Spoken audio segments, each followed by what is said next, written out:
Where you lead determines where you go to school. It determines what kind of healthcare you have access to, what kind of jobs you have access to, whether you breathe clean air, whether you live on a safe street, what opportunities your children have access to, who they play with and who they grow up with.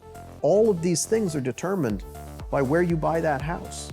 And so we want people to be able to buy houses in the best possible places for them. And the harder we make it to do that, the harder it's going to be to close the equity gap, the inequality gap in the United States, and to have full productivity growth the way we could as an economy. This is Maestro Minute, the show that discusses all things real estate, sharing interviews with the most successful people in the industry. Hear from their perspective and what they are doing to achieve success. Get exclusive tips on how you can also succeed in real estate. Maestro Minute is brought to you by Maestro Development. Here's your host, Nareg Muradian.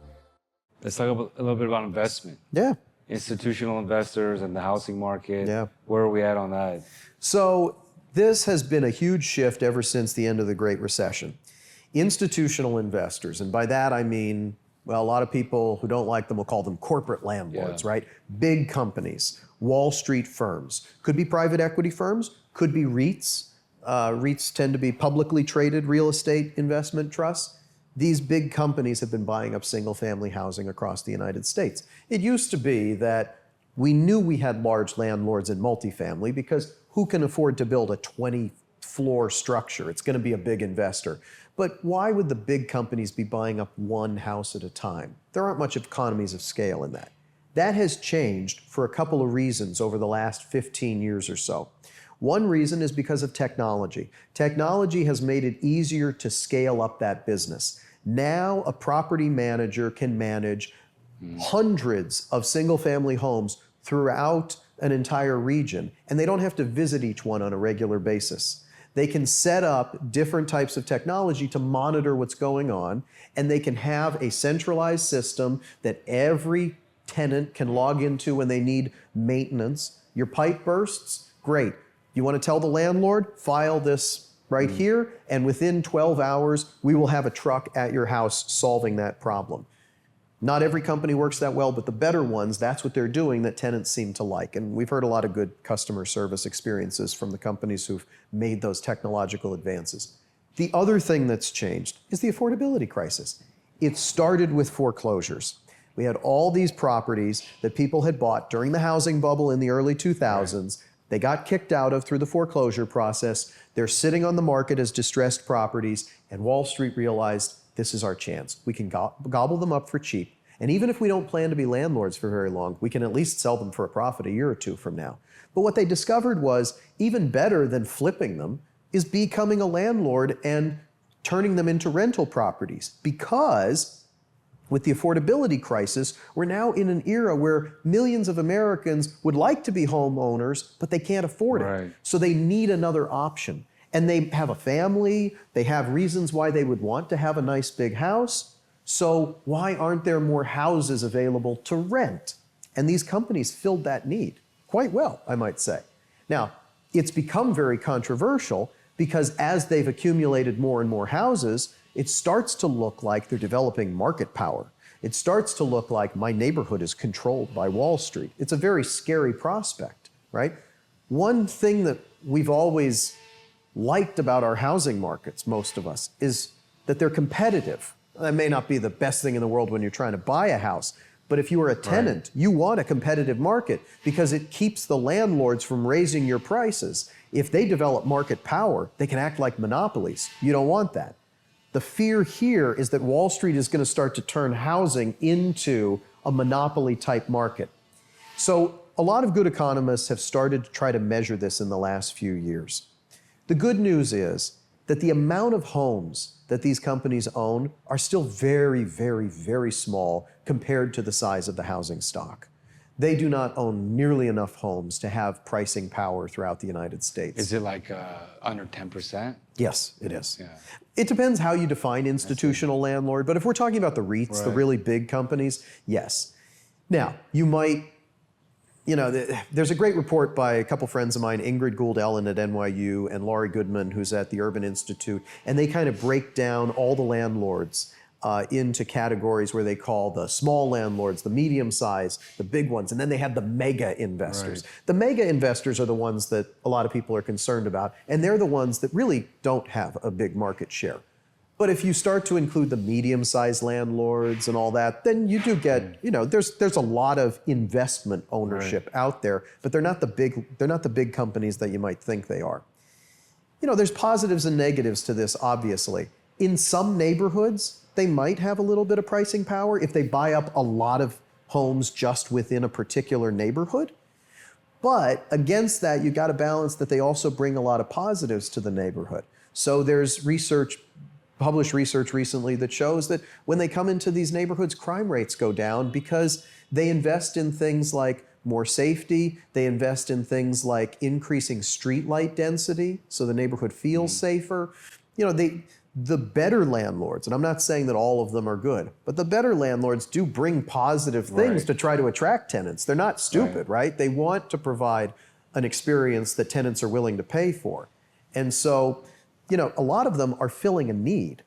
At the end of the day, I think the real problem we're facing is we've got this housing supply shortage, which has led to an affordability crisis. The Wall Street firms are chasing that. They realize they can earn high rents because we have an affordability crisis. And in turn, they're being blamed for the affordability crisis. But when you look at Ingrid and Laurie's report, for example, what they find is that it's not that you have institutional investors coming in and then rents rise. It's that you have rents rise and then institutional investors come in. They're chasing the good markets. They're not actually driving the rent up because they're just like the rest of us. They want to live in the good places and they want to buy the good homes. So that's trending upward, right? Yeah. And I don't know if you agree, but I feel like that's going to continue to trend upward. Yeah. The old American dream was to work hard and buy a house, right? Yeah. Do you think that dream is still alive for a lot of the younger folks that are coming to, market now? It's definitely alive. I mean, if my classroom is any indication, when I talk to my students, the vast majority of the hands go up when I ask who wants to buy a home. And when I teach a personal finance class and I ask them, what do you want to save money for? The number one thing they talk about is buying a home. The problem is, I think it's harder to achieve than it used to be, and it's taking them longer than it used to. So my generation is the millennials. The millennials were getting, I don't know if criticized is the right word, but questioned for years. When are you going to start buying homes? The last generation bought homes when they were in their 20s. When are you going to get married? When are you going to buy homes? Why are you living in your parents' basement, right? All these things they kept getting. And then around the time millennials hit their early to mid 30s, the stars aligned and a large percentage of them had saved up enough money, had paid off their student loans, the economy was doing well, and they were able to start, and all of a sudden we saw a big wave of home buying. And in fact, that happened to coincide with right when the pandemic began, and that's part of the reason why we had such a big surge in housing pricing in the early years of the pandemic. Now the next generation that's coming behind them are facing the exact same problems. They will eventually buy homes. I think the problem is that a lot of them are not able to afford the homes that would offer them high opportunities for the lives that they want to lead, and it's going to take them a long time. And so, one of the things that we've gotten really good at measuring in the last 10 years or so in the economics profession is how much a location affects a person's life. And we have to thank Raj Chetty for this at Harvard. He really started it all. He got the data to follow people over time and show what neighborhood did you grow up in, what income did you wind up earning 30 years later, and piecing that together for, tens of millions of people around the United States. And what we found is that location matters dramatically. So people might be able to buy a house, but can they buy a house in the neighborhood that will be best for them? And I think what we're finding is it's harder and harder to do that. You asked, how did I wind up working with the Federal Reserve Bank of Atlanta? The main reason is because my dissertation supervisor was Raphael Bostic, who's now the president and CEO of that bank. And one of the things he has said throughout his career when he was working at HUD and the Fed and as a professor is that housing is a platform, he likes to say. It's not just a home, it's a platform, meaning it's a stepping stone that leads you to all the other things in your life. Where you lead determines where you go to school. It determines what kind of health care you have access to, what kind of jobs you have access to, whether you breathe clean air, whether you live on a safe street, what opportunities your children have access to, who they play with and who they grow up with. All of these things are determined by where you buy that house. And so we want people to be able to buy houses in the best possible places for them. And the harder we make it to do that, the harder it's going to be to close the equity gap, the inequality gap in the United States, and to have full productivity growth the way we could as an economy. Thanks for tuning in to the Maestro Minute Podcast. Make sure to rate this podcast if you found it helpful, share it with a friend that could use it, and follow us on all major podcast platforms. The Maestro Minute, powered by Maestro Development.